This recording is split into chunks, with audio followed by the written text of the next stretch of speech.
আমরা বিগত কয়েকটি ক্লাসেই ইন্টিগ্রেশনের বিভিন্ন কলাকৌশল নিয়ে আলোচনা করেছি। তো এখন তোমাদের পক্ষ থেকে উত্থাপিত কিছু সমস্যার সমাধান আমরা দেখে নেব। তো আবু বকর একটা প্রবলেম বলেছ 10.5 থেকে, এক্সারসাইজ 10.5।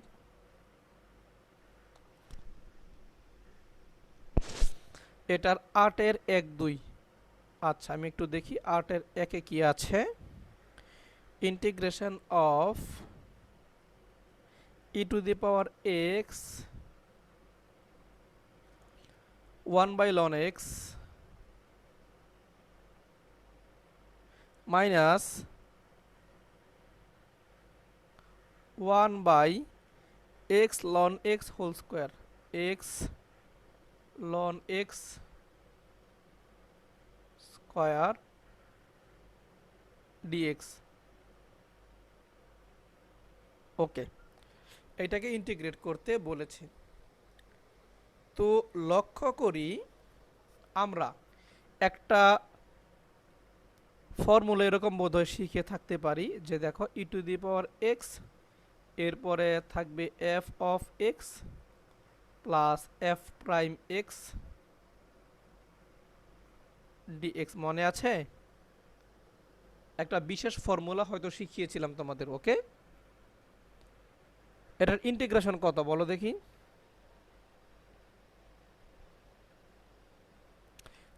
এটার ইন্টিগ্রেশন হবে, হ্যাঁ good, E to the power x F of x. এটা হলো এটার ইন্টিগ্রেশনের ফলাফল।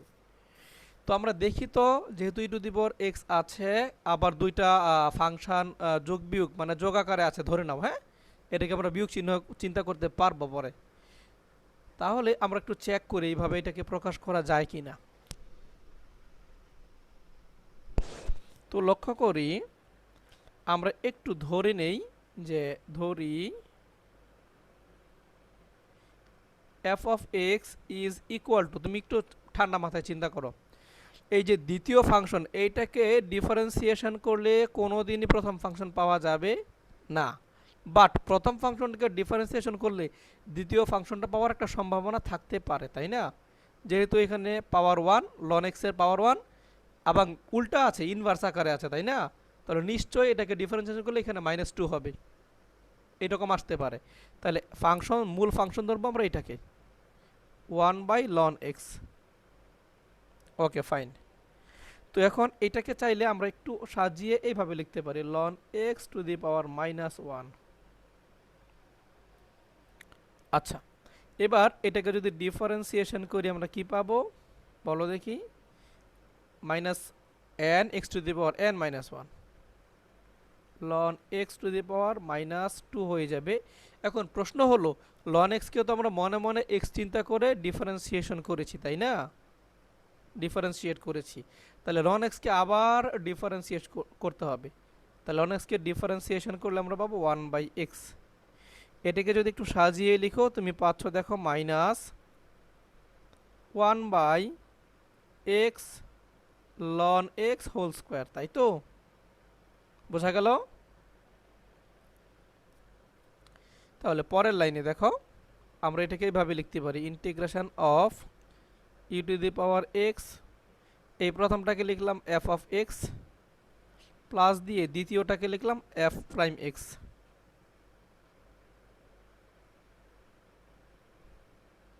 লেখা যাবে এইভাবে?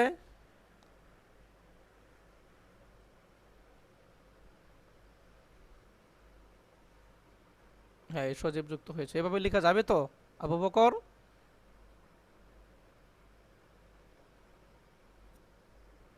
আমার কথা শুনতে পাচ্ছ তোমরা? আচ্ছা, তাহলে এটাকে অ্যান্সার আমরা লিখে ফেলি e to the power x f x plus c. এটার মান বসিয়ে দাও, e to the power x তো থাকলো, এফ এক্স এর মান আমরা জানি 1/ln x। তাহলে এটাকে এইভাবে লেখা যায় একবারে e to the power x by ln x plus c. দেখো তো কোথাও প্রবলেম আছে কিনা।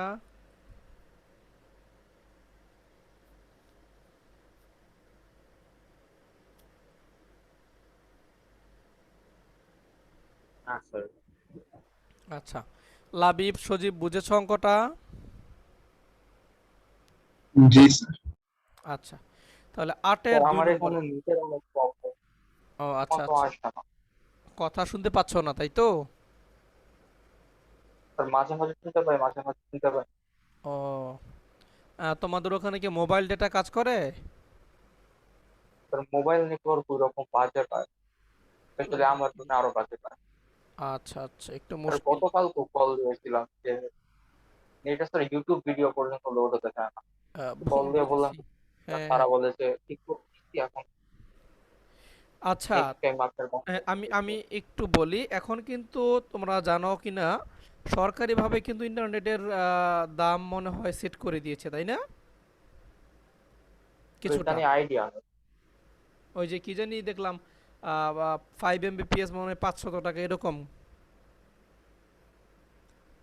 এরকম কিছু একটা। আচ্ছা, এটা কাদের জন্য সেট করেছে? এটা কি গ্রাহক স্যার ওটা পর্যায়ে? ব্রডব্যান্ড স্যার, ওটা মানে স্যার ওয়াইফাই। গ্রাহক পর্যায়ে তাই তো? ওইটা কাদের জন্য বলো দেখি সজীব আবার। আর ওইটা সম্ভবত ব্রডব্যান্ড স্যার, যে 5 MBPS 500 টাকা, ওটা তো ওয়াইফাই। না, ব্রডব্যান্ড বলতে ধরো আমাদের যে লাইনগুলো দিয়ে যায় ওটা তো ব্রডব্যান্ডই তাই না? জাস্ট এ মিনিট দাঁড়াও।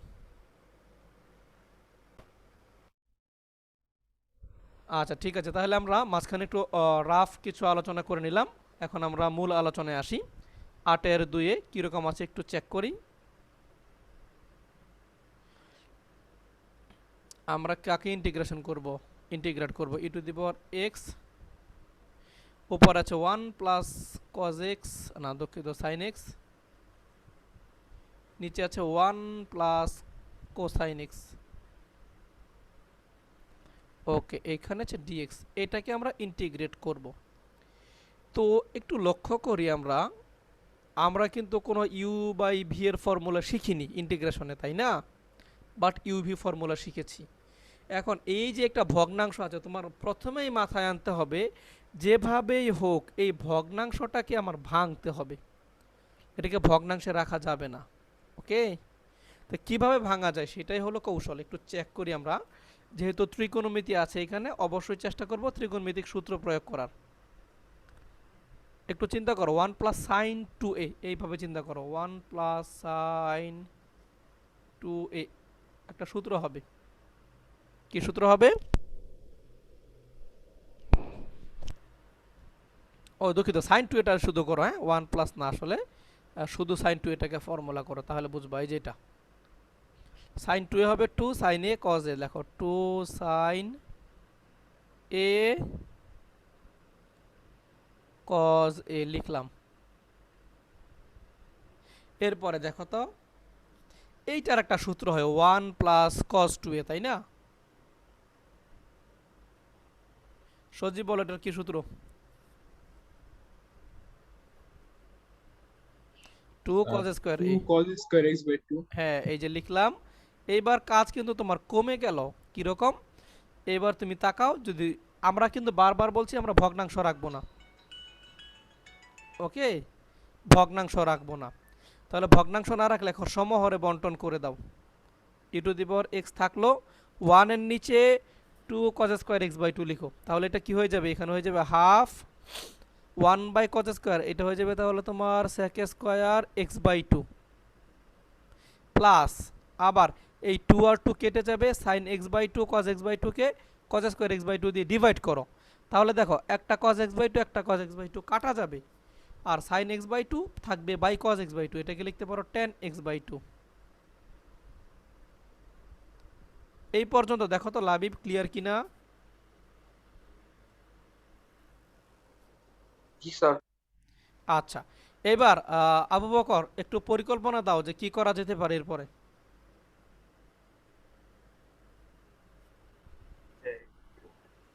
F of x plus F prime x এর হ্যাঁ, এখন কোনটাকে এফ এক্স ধরা যায় বলো তো? tan x বাই 2 হ্যাঁ লিখি। গুড, এইটাকে ডিফারেন্সিয়েট করলে আরেকটা পাওয়া যায়, তাহলে আমরা লিখবো F x is equal two ten of, এখানে হাফ এক্স লিখে এক্স বাই 2 লিখলেও চলবে। এবার যদি এফ প্রাইম এক্স বের করি, আমরা ডিফারেন্সিয়েশন করার সময় ধ্রুবকটাকে কি লিখি? সামনে লিখি, হাফ আসলো, এরপরে কি হবে? সেক স্কোয়ার, এখানে হবে এক্স বাই 2, এটা আমরা পাচ্ছি। তাহলে ঝটপট এখানে লিখে ফেললাম e to the power x f x. এটা কিন্তু আবু বকর মোটামুটি পারো জানো, কিন্তু ওই যে সামনের একটু ক্যালকুলেশন ছিল প্রথমে, এইখানে হয়তো একটু প্রবলেম হয়েছিল তোমার। স্যার আমি ওই আগের নিয়মে করতে গিয়েছিলাম স্যার, এই রুলসটা ইউজ করি নাই স্যার। হ্যাঁ হ্যাঁ হ্যাঁ, একটু তখন একটু ইয়ে হয়, ই টু দি পাওয়ার এক্স থাকলে আগে মাথায় নিয়ে আসবা যে এইরকম করা যায় কিনা। যদি দেখো কোনোভাবে এরকম হচ্ছে না, তখন অন্য চিন্তা করবো আমরা। F x plus c, f x এর মান বসিয়ে দাও e to the power x tan of x by two, এটাই অ্যান্সার।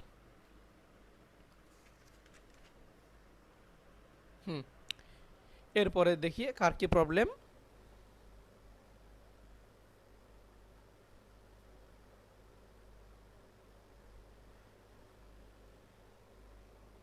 আর কার কি প্রবলেম বলো তো একটু শুনি।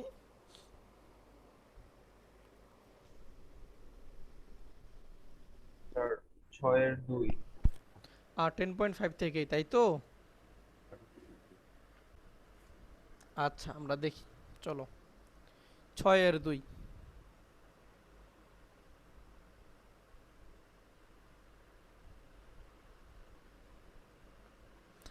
কি বলা হচ্ছে এখানে, integration of e to the power x 10x minus ln of cos x.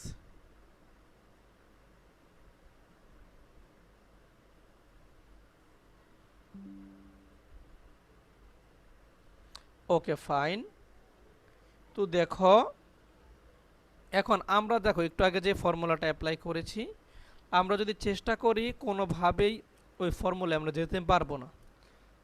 10x বা লন কজ এক্স তুমি যেটাকে এফ ধরো, এফ এক্স ধরো, ডিফারেন্সিয়েশন করে অপরটা পাওয়া যাবে না। সুতরাং এইটাকে আমরা এইভাবে চিন্তা করব, এখন আলাদা করে দাও। Integration of e to the power 10x dx minus integration of e to the power x ln of cos x dx। বোঝা গেল? এখন এখানে একটা বিষয় তুমি একটু চেষ্টা করে দেখতে পারো চাইলে। আচ্ছা ধরো লন এক্স কে যদি, লন অফ cos x কে যদি আমরা fx ধরি, দেখো তো কত আসে। তাহলে f প্রাইম এক্সটা কত হবে, f প্রাইম এক্স হবে লন এক্স এ করলে আসবে 1 বাই তোমার cos x, তাই না? এইটা আসবে 1 by cos x, cos x কে যদি আবার ডিফারেন্সিয়েশন করো মাইনাস sin x। আচ্ছা ওকে ফাইন। এখন ধরো তোমার সামনে তো আছে minus ln of cos x, okay minus ln of cos x, তার মানে এখানে যদি আমরা মাইনাস দিই তাহলে এটা প্লাস হয়ে গেল, এটা 10x হয়। সুন্দর তো একটা সূত্র মনে মিলে যায়। তুমি ভেঙেও করতে পারো, এটা দিয়েও করতে পারো। এখন এখন বলো কোনটা করবা। আমি ফার্স্টে ভাবি না যে এটা হয়তো চলে আসবে, আসে। আমি পরে চিন্তা করলাম লন করলে তো ডিভাইড কজ হয়ে যায়, আর কজ কি করলে তো সাইন আসে, তার মানে 10 আসতে পারে। যদি এখন যে স্টেপে আমরা এগুচ্ছিলাম এটা যদি করতে চাও, তাহলে এইখানে ইউবি ফর্মুলা হবে, এখানেও ইউবি ফর্মুলা হবে, একটু লেন্দি হবে। হ্যাঁ, দুই জায়গায় ইউবি ফর্মুলা তোমার করতে হবে, ওকে। আর এইটাকে তুমি চাইলে রেখেও দিতে পারো। দেখো এই যে এটাকে ইন্টিগ্রেট না করে যদি রেখেও দাও কোনো সমস্যা নাই, কারণ কি এইখানে তুমি যখন ইন্টিগ্রেশন করবা একটা সময় দেখবা e to the power x 10x dx চলে আসছে, তখন এই দুইটা কাইটে দিতে পারবা, মনে থাকবে। সুতরাং এই প্রথমটাকে ইন্টিগ্রেশন না করে এইভাবে রেখে দিলেও চলবে। আচ্ছা, আর যদি আমরা ওইভাবে যাই যেই মেথডটা বললাম তোমাকে, দেখো ই টু দি পাওয়ার এক্স দিয়ে যদি যাই, এটাকে আমরা এখন এইভাবে লিখতে পারি,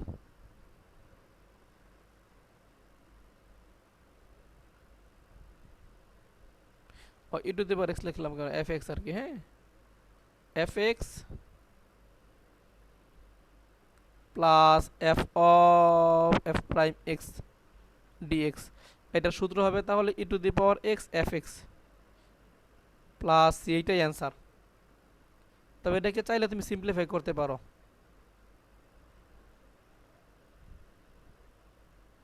তুমি চাইলে এটাকে সিম্পলিফাই করতে পারো। এটাই মূলত অ্যান্সার। এটাকে যদি সিম্পলিফাই করো কিভাবে করা যায়, দেখো লন অফ এ কজ এক্সকে তুমি লিখো 1/sec x, এইভাবে চিন্তা করো। হ্যাঁ,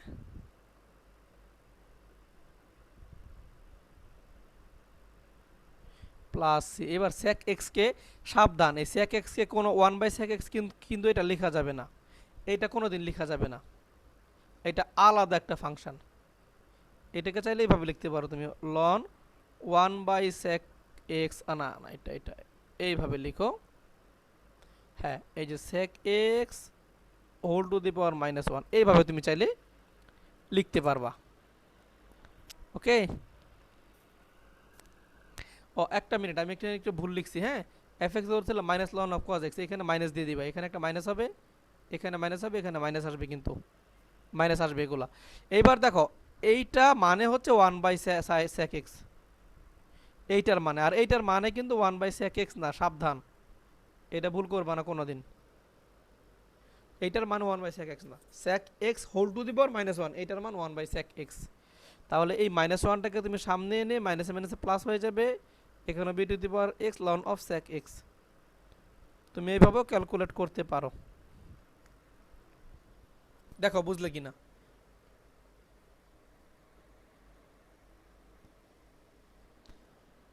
আর যদি ইউবি দিয়ে করো একই ফলাফল আসবে শেষ পর্যন্ত। হ্যাঁ, আমরা পরের প্রশ্নে আসি, বলো।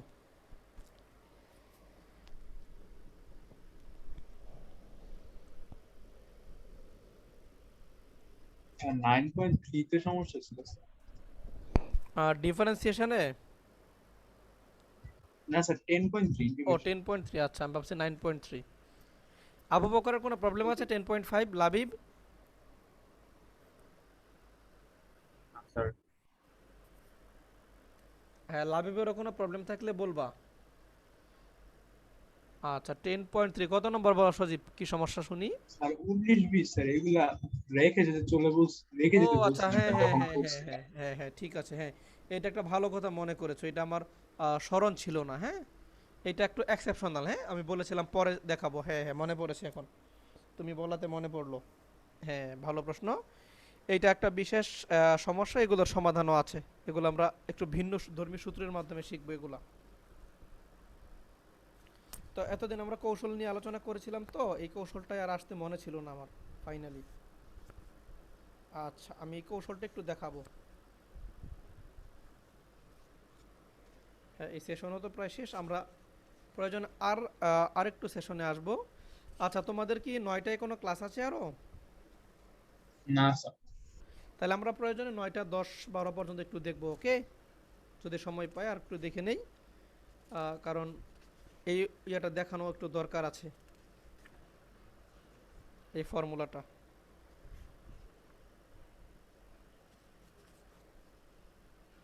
আচ্ছা, আমরা একটু চেক করবো এটা। দেখো আমি একটা অঙ্ক দিয়ে তোমার বোঝাই সহজে, যে অঙ্কটা তোমরা বলছো 9-10, আমি একটা দিয়ে বিষয়টা ক্লিয়ার করি। হ্যাঁ, সবাই একটু মনোযোগ দিও, লাভিব একটু মনোযোগ দিও, যতটুকু বোঝা যায় আর কি। ইন্টারনেটের এই সমস্যার বাজারে যতটুকু পারো বোঝার চেষ্টা করো।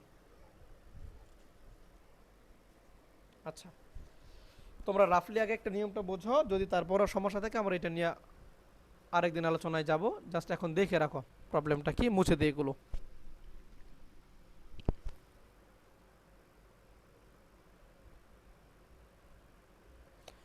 আচ্ছা, এটা হলো বিশেষ আরেকটা কৌশল। ওকে, আমরা একটু দেখি।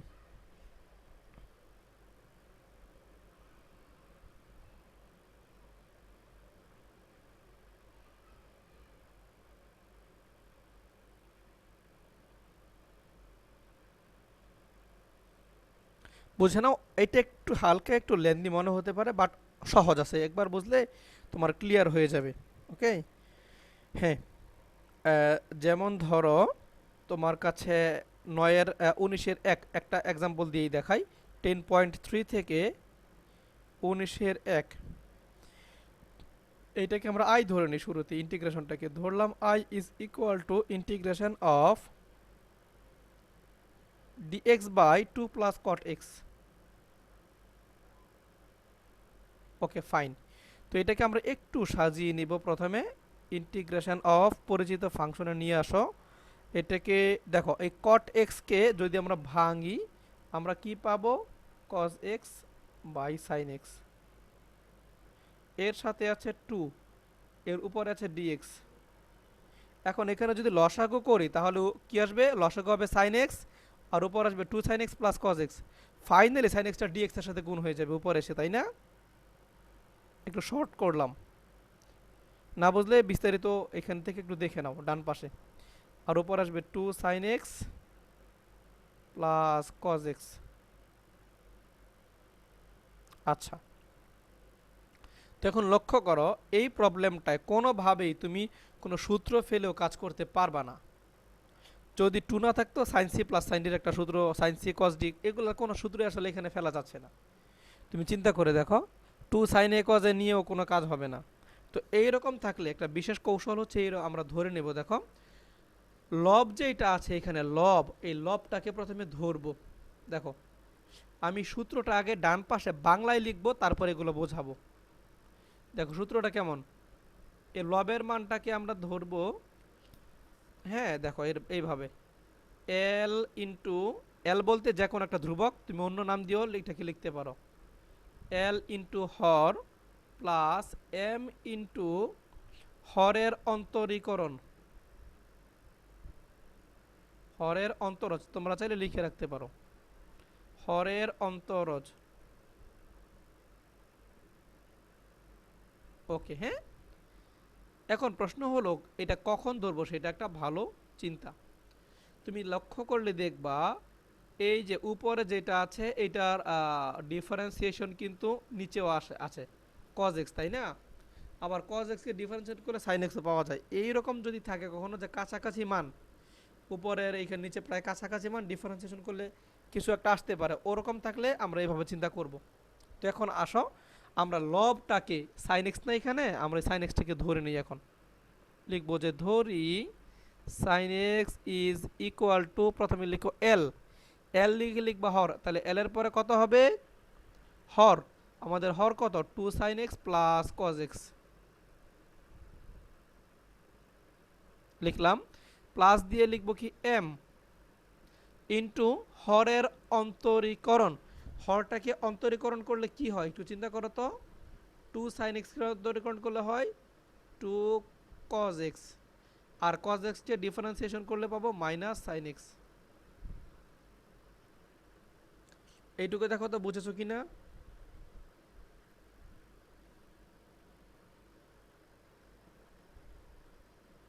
সবাই একটু ফিডব্যাক দাও, এইটুকু ক্লিয়ার জি কিনা? স্যার বুঝেছি। এইটুকু গুরুত্বপূর্ণ, হ্যাঁ। এখন লক্ষ্য করো আমরা কি করব, এইটুকু করতে পারলে বাকি কাজ সহজ। বাম পাশে sin x রাখলাম, দেখো লাবিব, এবার এখানে সবগুলো সাইনের গুলো একসাথে নিয়ে আসো, কজের গুলো একসাথে নিয়ে আসো।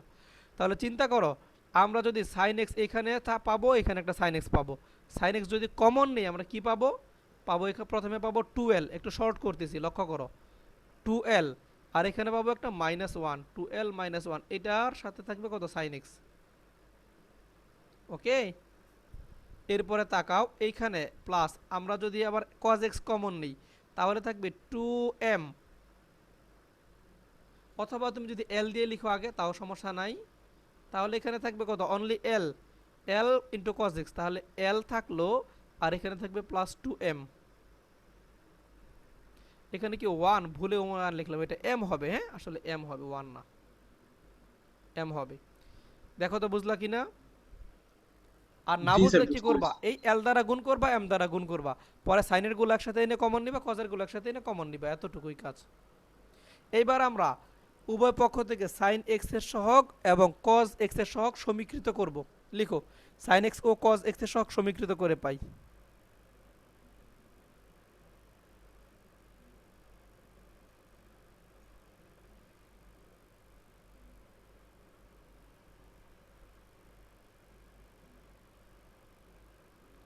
সমীকৃত করে পাই কি পাবো, তাহলে sin x বাম পাশে কত আছে, sin x এর সাথে মনে মনে 1 আছে, তাহলে ডান পাশে আছে 2l - m, সুতরাং আমরা বলতে পারি 2l - m আর 1 সমান হবে, তাই নয় কি?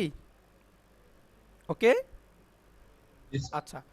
তো এইটাকে তুমি চাইলে 1 নং দিতে পারো, একটু পরে দেখাই। আর যদি আমরা এই যে cos x, এই বাম পাশে কোনো cos x আছে, না থাকলে তুমি এটাকে এইভাবে চিন্তা করবা যে 0 into cos x plus sin x, এইভাবে চিন্তা করো। তার মানে cos x এর সহগ কত? 0। আমরা লিখতে পারি l plus 2m is equal two কত? 0। এটাকে 1 নং দিতে পারো, অথবা তুমি যদি চাও যে স্যার আমি m এর মানটা রেখে দেবো, তাও হবে। এটা পেলাম, এবং আমরা আরেকটা মান পেলাম, সেটা কি? l plus 2m is equal two 0। তাহলে এখান থেকে কি আমরা বলতে পারি যে l is equal two minus 2m? এবার 1 নং এ মান বসাও, 1 নং এ মান বসাও ওই l এর মানটা, মানে এটাকে সমাধান করবা তুমি যেভাবে ভালো লাগে। l এর মান কত? মাইনাস 2m, তাহলে minus 4m minus m is equal two 1। তার মানে তুমি m এর মান কত পাচ্ছ ফাইনালি দেখো? -1/5। এবার m এর মানটা তুমি 2 নং এ বসাবে, 2 নং এ বসালে কি পাবো আমরা? l ইজ ইকুয়াল টু +2/5, তাই তো? বুঝেছি? Yes. তাহলে হর কিন্তু পেয়ে গেলাম আমরা, মানে দুঃখিত লব, এই যে sin x। তাহলে sin x কে তুমি l আর m এর মাধ্যমে প্রকাশ করো এবার, ঠিক আছে? l আর m এর মাধ্যমে প্রকাশ করো। l এর মান আর m এর মান বসিয়ে দেব আমরা। দেখো, এখন সরাসরি লিখে ফেলি। সুতরাং i সমান i, এই যে ইন্টিগ্রেশনটা লিখি, এইটাই তো আমাদের i ছিল, এখানে নিয়ে আসো। দেখো এখান থেকে l আর m এর মান লিখো। সুতরাং i সমান এইটা। এবার ইন্টিগ্রেশন দাও, sin x এর মান কত পেলা?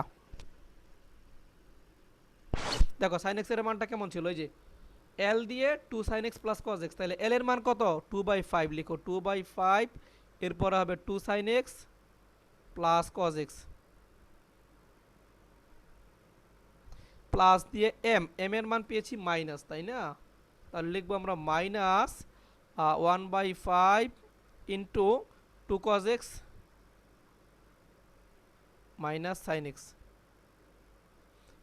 আর নিচে যেমন আছে আমরা তেমনই লিখবো, cos x plus sin x, এই যে 2 cos x plus sin x। ওকে, লিখো।